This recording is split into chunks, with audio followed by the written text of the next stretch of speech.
putting a nuclear weapon on a missile and firing Good it. morning. So they're capable of that. As far as their intent, this came up in an earlier question Shrimp as and well. grit bowl.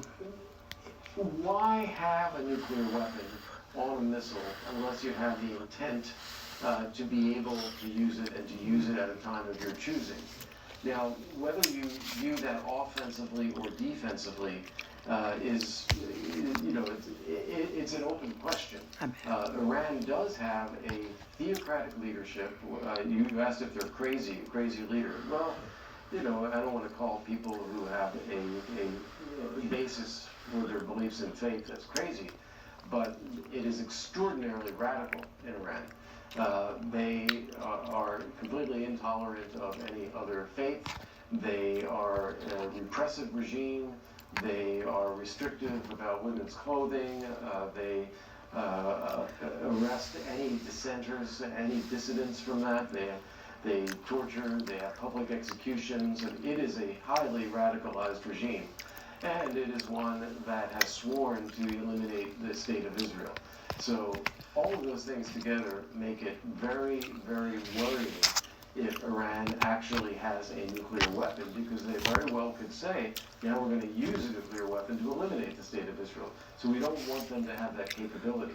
Then from a broader point of view, after World War II, it became a global policy to avoid the spread of nuclear weapons globally, something called nuclear non-proliferation. We didn't want to see nuclear weapons and the threat of their use become the norm, because it would be too devastating for humanity on this planet, for too great a risk that any kind of conflict could actually spill over into a nuclear conflict and eliminate life on Earth. So we have worked very hard to avoid the spread of nuclear weapons over decades and decades and decades. It hasn't always worked.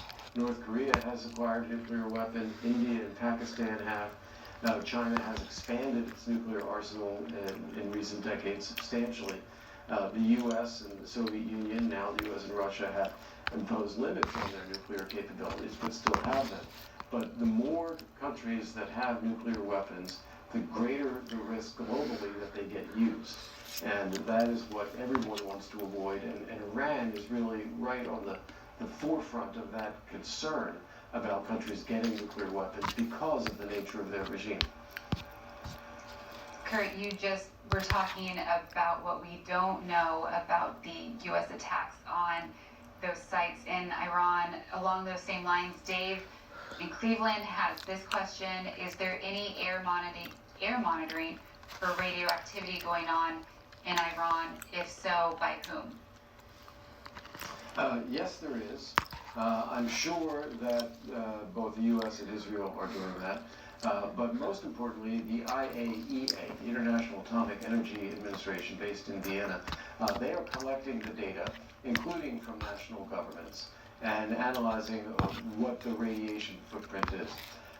What they have said is there have been modest levels of radiation detected, and locally, not in a widespread way, which would be consistent with the material that was destroyed being underground. You would not see such a huge impact in the atmosphere or on the surface. You would just see some. But even then, as the earlier caller indicated, we don't know that we actually hit all of that enriched uranium either. And one important thing to note is that destruction of the enriched uranium that was there, or an explosion there, that would spread radioactive material, or could spread radioactive material, but not to the degree that would be the case if there were a nuclear reaction and an explosion caused by a nuclear reaction. That would spread radiation much more broadly. And this was just a conventional explosion where radioactive materials are located. Let's talk with Joanne in New Jersey, line 4 Independence. Good morning, Joan. Good morning. My issue is that we are not paying attention in history. First of all, war solves nothing, okay? There'll just be another war and another war. So as a society, we need to learn that. Dropping a bomb is just going to create more hate against Israel, more hate against the U.S., and create more enemies. So we should have waited and tried to move towards diplomacy. The second thing is the history of Iran and how Iran became what Iran is today. The U.S. had a lot of stake in that, and there needs to be accountability. And that's the other issue I have, no accountability. People want to forget the history and move on, and then they want to hold other people accountable. The third point is, where's the accountability for what Israel just did to Gaza? I don't hear anybody talking about that anymore. I don't hear them talking about the children and women and people starving. And then Israel said, oh, it's an issue that Iran dropped a bomb on a hospital. Well, they're the ones who changed the game when they started bombing anything that moved in Gaza.